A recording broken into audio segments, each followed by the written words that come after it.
Welcome to Life, Legal, and the Headlines. Look, this is the podcast where we tackle the big issues with the insights you need to protect your business. And we do it through the lens of a lot of the things that are happening within the headlines, because those are things that you're watching and seeing. But how does it directly relate to your business? And that is what we discuss. So I'm your host, Chris Farrell, and I have Gavin Elliot with us. He is head legal counsel. He owns his own law firm and has a lot of amazing things to say about this topic. Gavin, what's up, man? Hey, Chris, doing well. Good to see you again. Forward to another go on the merry-go-round, My man, let's do it. All right. So let's start here. The election just took place, and we have President elect Donald Trump, who will be moving into the White House and inaugurated in January. But there's still global tensions rising. So here's a huge question that I think relates in a lot of ways to many business owners is how realistic, Gavin, is it that we could stumble into a full-blown World War III before Trump gets back in office? The fact is, it is realistic. Will it happen? Of course, I can't say, but it is absolutely realistic. The rhetoric from the Kremlin has increased ever since the recent announcement by Joe Biden authorizing Zelensky in the Ukraine to utilize long-range missiles. I will tell you what may all but ensure an expanded, if not nuclear conflict. These long range missiles obviously have increased range, but they also have increased capacity, meaning the amount of ordnance they can carry. The rhetoric right now coming from the Kremlin is that there will be retaliation, but I think someone that will all but ensure it is if these missiles are used against anything other than a military target.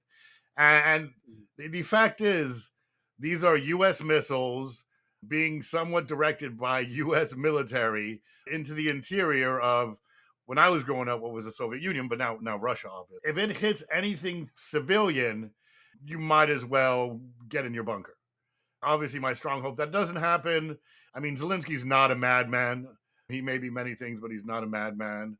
I think they will limit it to strategic military targets to try to avert it. But even in that context, no one likes long-range missiles being lobbed into their country. So, I mean, we know North Korean troops are in the Ukraine or fighting in the Ukrainian conflict right now.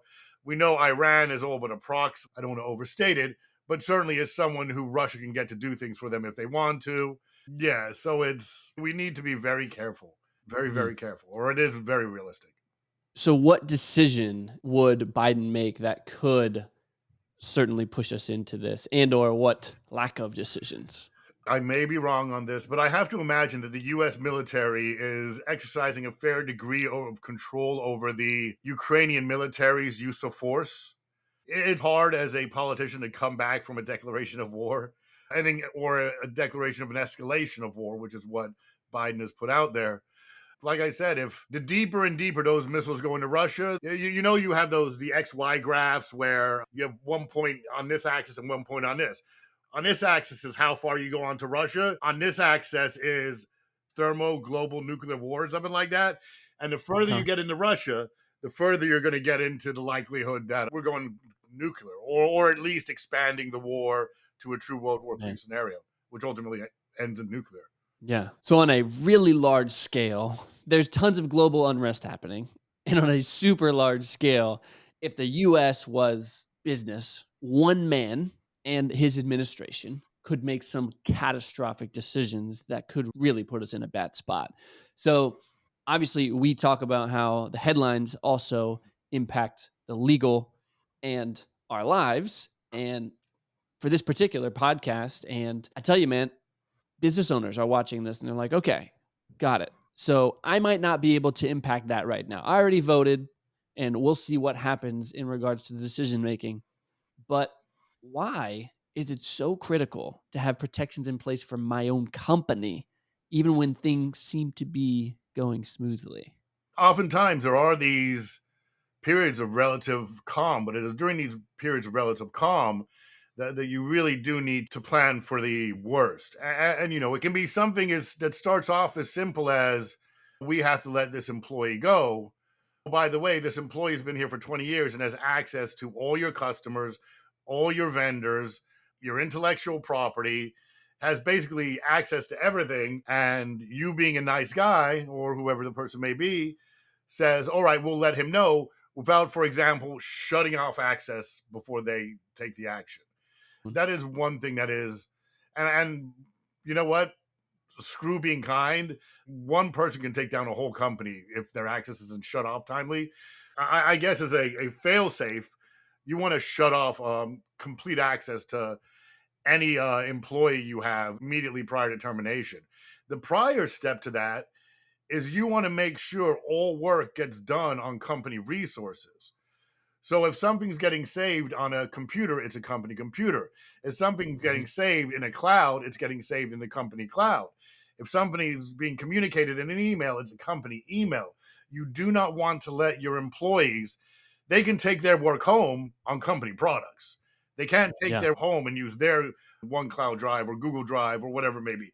Everything needs to stay within the company. And there needs to be penalties for people, whether inadvertently or intentionally, removing items from company resources to personal resources, because honestly you can't be the police for the intent of every single transaction, which is why you not only lay out the clear policy, but you make employees aware of the very clear policy that everything stays in house.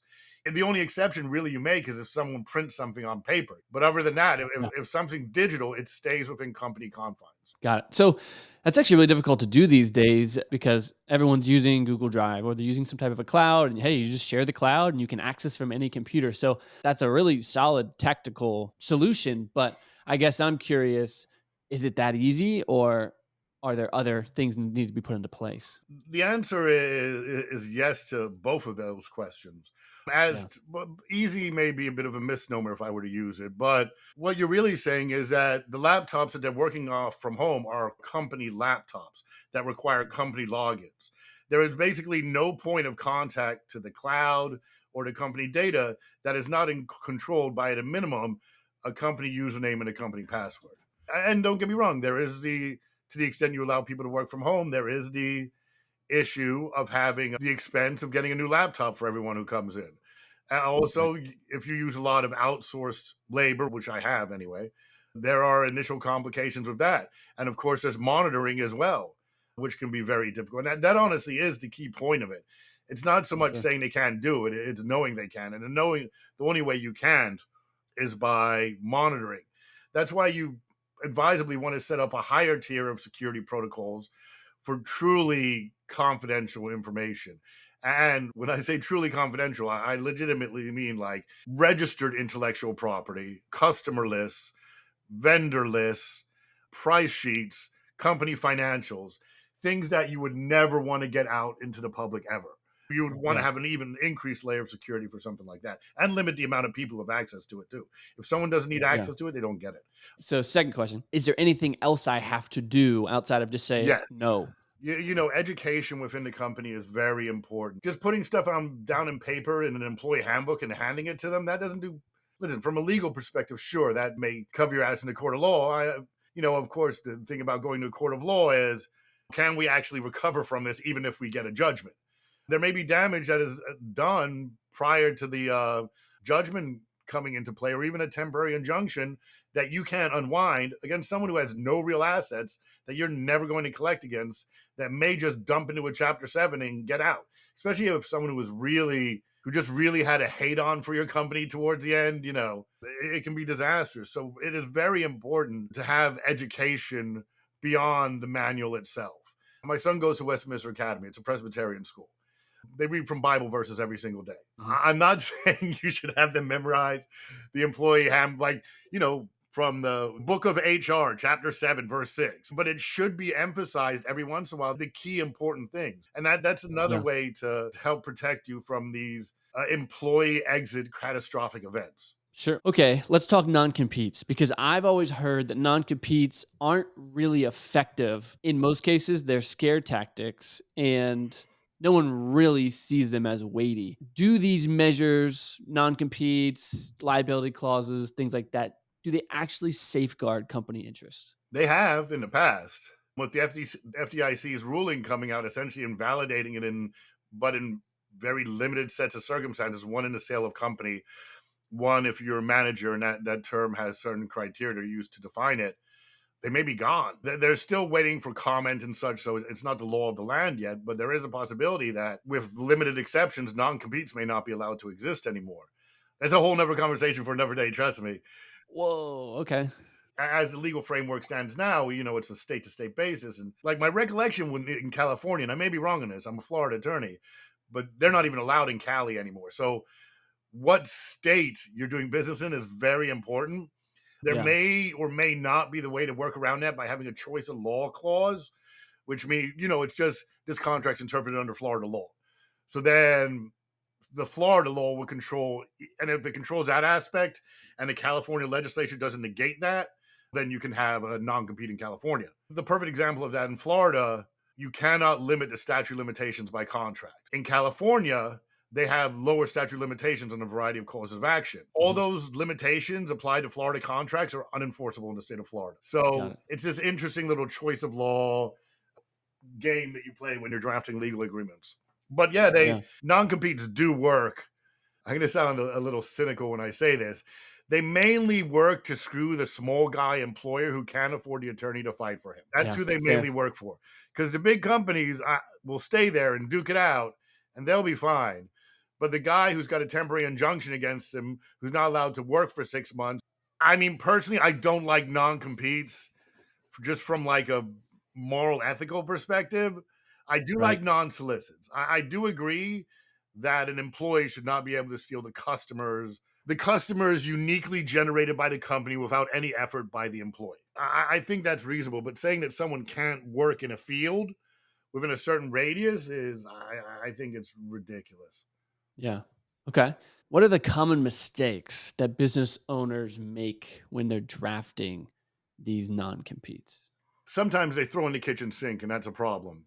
They make it so overbroad that they negate the enforceability of the entire document. There is the other end of the spectrum where the terms are so broad. When by broad, I don't mean you have one scope where everything seems to fall under it, and then the language starts tripping itself up internally. Then you have the Yeah. other scope where you just make the language so broad that it seems to encompass everything, which non competes aren't intended to do. And What's an example of the kitchen sink? Is it like you can't practice for the next 10 years in the state of Florida? that Uh, would be it. okay. We have Okay. certain statutory elements that almost per se negate the enforceability of non-competes. The statutory one is time.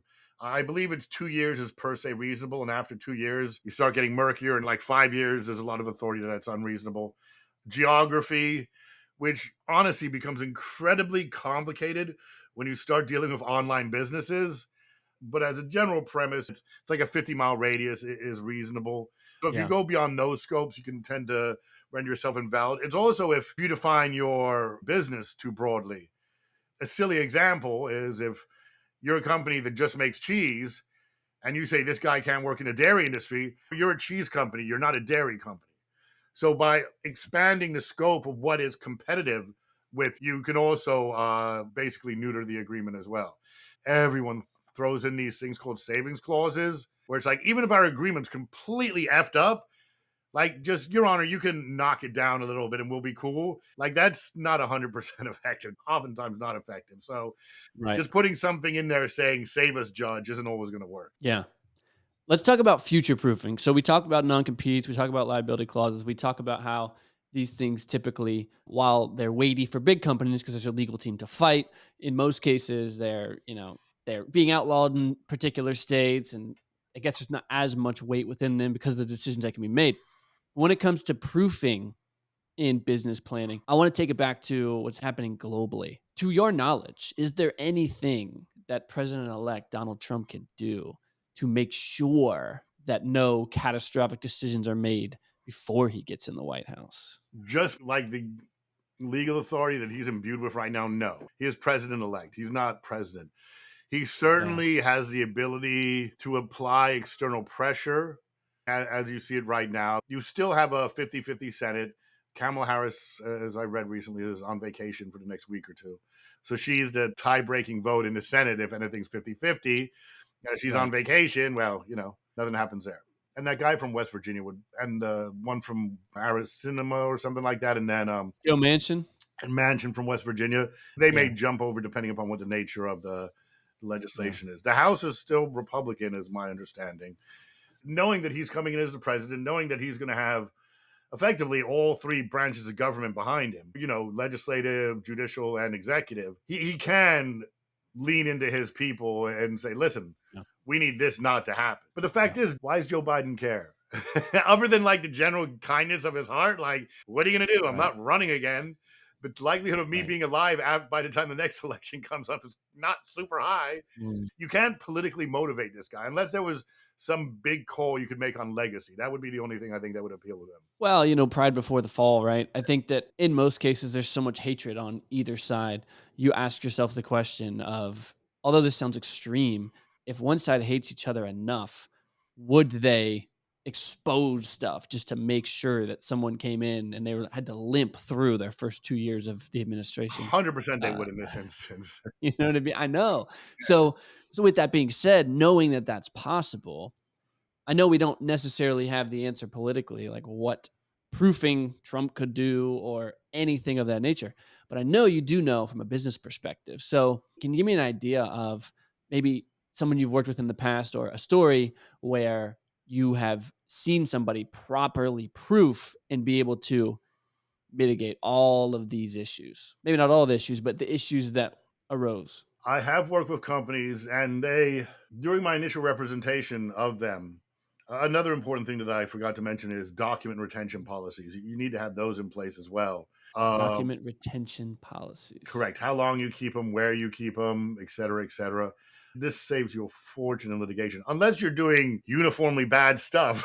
then Yeah. documenting uniformly bad stuff doesn't really help you all that much. But assuming you're just running a normal, non-nefarious business, document Yeah. retention policies are very important. I had a client who was in litigation, and we're at the very early investigative stages before filing a response, and this was years ago. But they effectively had no document retention policy. It was all random, and which doesn't help. And there were critical documents that I wasn't able to obtain that I believed existed, but because of the time frames, they didn't. But then they amended their policies. They have everything in line now, and they have actually their issues with their vendors, their issues with their customers, their issues with their competitors, their issues with the world at large have lessened in severity because they're on top of everything, because they have appropriate document retention policies. They have appropriate employee severance policies.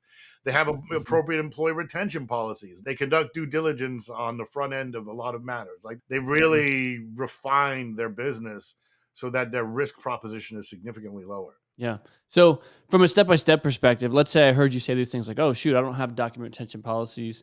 I don't even have employee retention policies. I don't have any of that stuff. Where would you start if you're listening to this podcast and you're like, wow, like we are legitimately bringing in some revenue and we don't have this? Yeah. All right. We'll skip past what I do believe would be the most important one, which is due diligence on new hires, because people lie on their resumes or grossly exaggerate. But in coming in, I think the first step, because it's the easiest and least complicated, is the employee termination policy. Under what takes place when an employee is to be removed from the company. I think next, aligned with that, you need to have a data security policy. If you don't have a data security policy, you're exposed. And I don't mean to bag on Target, because I like Target, but you always, for Right. some reason in my mind, you always hear about all of Target's customers' information being made public. My memory may be Right. wrong, but like in my head, Yeah. like at least once every 2 or 3 years, there's something about Target customer information. You don't Yeah. want that. That can expose you to massive litigation as well. And you want data recover policy as well. Sometimes things get destroyed. You need to have mechanisms to recover them. I had this one client who had the storage system he was using.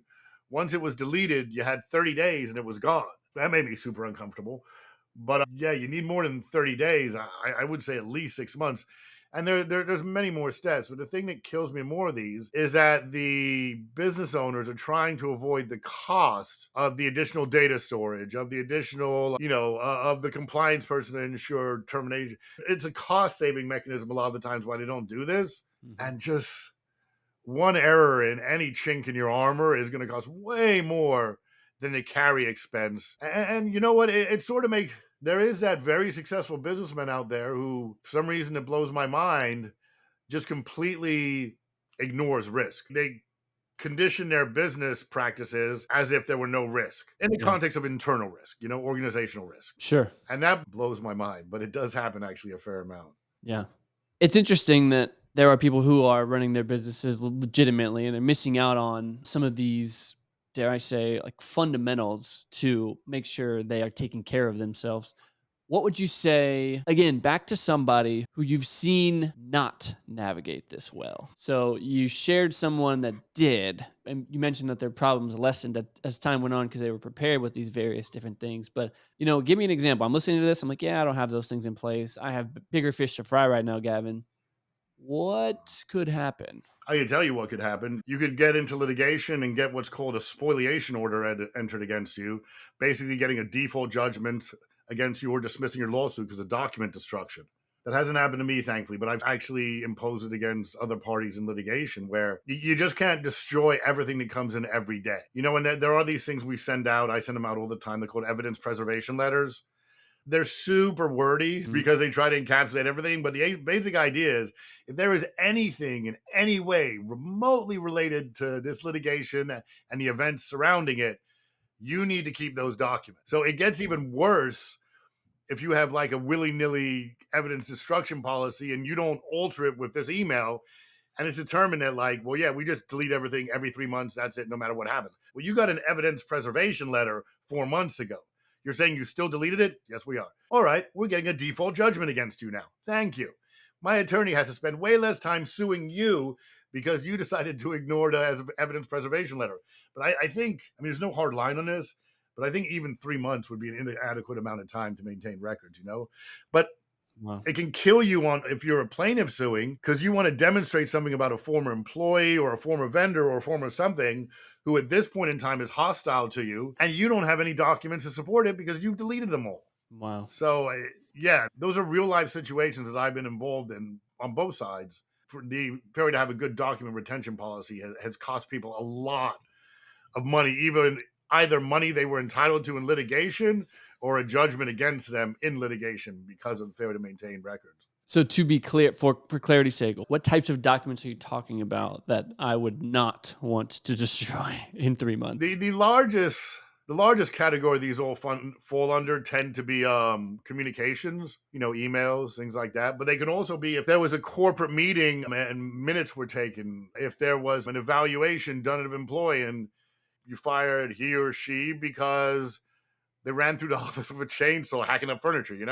But like you have no record of there and there was no one there, but you destroyed that. I'm making a silly example, obviously. Sure. But if you can't justify your actions based on paper, it becomes way more difficult to support your position. So any action you want to take in regard to anyone, you need to have documented. In fact, and this is something I always tell people who even come to me on matters that aren't, corporate per se. It's like every conversation you have with someone, if it's involving your business, you want to send an email following it up and memorializing that conversation because the he said, she said thing is just a waste of your time. Every conversation you have with anyone, hey, Chris, great conversation today. Really enjoyed the podcast. Then we'll talk about if we talk about something later. Here are the things we talked about later, or what just have it memorialized. Yeah. Because if not, good luck proving it. And you're saying much of that can be kept in my inbox. I could just file that stuff in my inbox. I don't have to like download it and then make a document out of it and create a PDF. No, Got it. yeah. That makes sense. Okay. So as we conclude this episode, let's talk about kind of those catastrophic things we don't see coming. So I know that there are cases where you have partners and one passes away and it's a majority owner, and then oh my goodness, now the wife is in charge or the other husband is in charge or whatever. Tell me about a case like that from catastrophe that we can make sure we keep our eyes on. Well, you can't completely divest the wife of a financial interest, and Yeah. depending upon the corporate entity, you do have the ability to divest her of a voting interest. And let me be even more specific than that. A voting interest in the operational aspects of the organization. If there's a vote as to distributions based upon, say, their 55%, right? And everyone else is the remaining 45. Yeah, she's going to have a say on we should approve this distribution.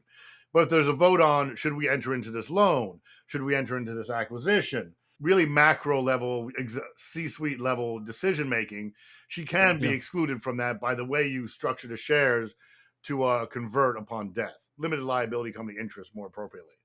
So there is language you can put in there that limits the ability of an inheriting party to have a managerial or executive role in a legal entity. And I've done it Yeah. a lot of times. You even do it. It's easier when they're not married yet because you can get all sorts of waivers and everything. Like, a corporate prenup, if you would. When they Yeah. get married, it gets a little bit more involved, but it can still be done. Got it. Any horror stories you can share with us about something you've seen happen where they just were not prepared? Yes, I've seen a spouse come into a company as a new shareholder and just basically they've had to liquidate the company. I mean, she was independently wealthy from a third party source, so she had the attorney fees to fight. And at the end of the day, they just said, you know what, let's just liquidate. So, what percentage ownership was she? Was it like 51-49? She's like 60-40, if I recall. Man, so the partner with 40% wanted to continue to run the business. Correct. All the employees wanted to continue to be And there. they didn't get Oof, along either, unfortunately. And oof. this So happens a lot. so camping on that example for a hot second, tactically speaking, 60%, 40%, we go back in time, how could her hands have been tied from liquidating the company? Particularly in LLCs, you have the ability to have them hold different kind of interests, meaning there is a requirement for approval of a full member. Let's say full member as opposed to qualified member. Now, full member has all equity and voting rights. Qualified member has all equity rights, but no voting rights. You can structure it so that any person who becomes a new member in an LLC, yes, they can get their shares, but upon transfer, they're only imbued with equity rights. And it requires a majority vote of the remaining shareholders, even if the remaining shareholders are less than the majority, to convert them into a voting right position. So that could be one mechanism you could utilize to have the impacts of a transfer upon death or for any reason really minimized. In the corporate context, it's you can do something similar as well. To be frank, I've dealt with it a lot more on the LLC level, but there are Yeah. the abilities to have different types of shareholders with different type of rights. So you just need to have similar transfer language within the corporate documents to facilitate that goal as well. Gotcha. So you do that in advance of anything that ever happened. Correct. Like, Yes. in the event something catastrophic happens, we need to put these measures in place. Correct. Or it just Okay. transfers in general. One of the things you really need to be concerned about is you're a 40% shareholder and that guy's got 60%. He can essentially tell you to do whatever the F he wants, except for issues that are Right. super majority. So you need to pay extra attention to Yeah. operating agreements and corporate and limited LLC controlling documents before entering into everything because 50-50 means you get screwed. There's some sacred cows, and you need to have the agreement reflect that those sacred cows require a super majority, 66%, say. And even if Yeah. you only have 15%, you probably want some protections in there as well.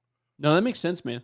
Okay, so as we begin this episode, it was really thinking in the context of, hey, what's happening politically is Biden could literally blow it, and then Trump could pop in, and it could be a disaster. He could be limping through the next few years of the administration and not even be able to gain any positive ground because of the decisions that can be made. And when we apply it to our businesses, as I'm recapping our conversation, is really what it comes down to is business proofing, planning, and making sure that the right legal structures are in place, whether it's someone who is a majority owner and then the minority owner, and making sure that anyone who would inherit the company would not make catastrophic decisions. Whether it is making sure we have the right language and things like non-competes and liability clauses and things of that nature. And you also mentioned a series of steps of document retention, and you talked about employee retention. I mean, dude, we went through a lot There of was things a lot here. to say, So yeah. yeah, yeah. So the last thing is someone is like, okay, Gavin, the truth is, I don't have these things in place. I'm in Florida. I'd like to reach out. I would like to have a conversation. What does that look like for someone listening to this? Quite often, I'll have someone come up and say, yeah, we just threw something up on Sunbiz. Sunbiz is the Florida Secretary of State's Department of Business. That's where your corporate documents are filed for recognition. So they have nothing. Yeah. And from them, it's not one size. Generally speaking, if you're a single member entity, it's not that complicated because what are you going to do? Tell yourself to go, you know what, yourself. Right. But the second you add another member or are interested in getting investors, that's when it becomes complicated. There is no one size fits all. You need to have a conversation. I sit down and have a conversation with that person about what their goals are. Do they anticipate being married in the future? How much equity are they willing to give up if they have an investor? I go through a detailed analysis with them of everything they want for their future, and we draft the Mm, agreement based upon that. There is no one size fits all. There really yeah. isn't. There, some people have circumstances in place that they are married now. Or one of the things I say a lot during my consultations is, "Are you sure?" Because I'll have someone who's like, "Yeah, but we've known each other for 10 years," and I'm like, "All right, listen, I'm not trying to start a fight here, but are you sure you're actually doing more to protect the relationship by better defining what your roles in this company are, as opposed to you Yeah. guys just bitching at each other after the fact?" That's not what I meant, but sometimes people will still try forward with, and those people I call plaintiffs and defendants. Yeah. No, man, that's good. That's good. So what I'm hearing is like this isn't a cookie cutter approach. It's a consultative approach. And, reaching out to you and your team and kind of getting the process started is going to get them much further along than where they're at now. Yes, 100%. Awesome, Gavin. All right, man. Well, hey, look, we will wrap up this episode and look forward to the next one. Everybody, thanks for tuning into today's episode of Life Legal and Headlines. Look, if you've been worried about how these external risks could impact your business, I hope today's conversation with Gavin has given you some tools, some tactics, some things to think about, and insights to take action. So if you haven't already, please subscribe to the show, comment below, let us know what you think and what you want to hear more of from a business attorney like Gavin. And hey, stay happy, stay healthy, stay humble, and we'll see you on the next episode. Well, one last tip: What's up? look for third party cloud services in places not likely to get hit by nuclear bombs. Ah, there it is. There it is. All right, All man. right. Till next time. All right. Till next time.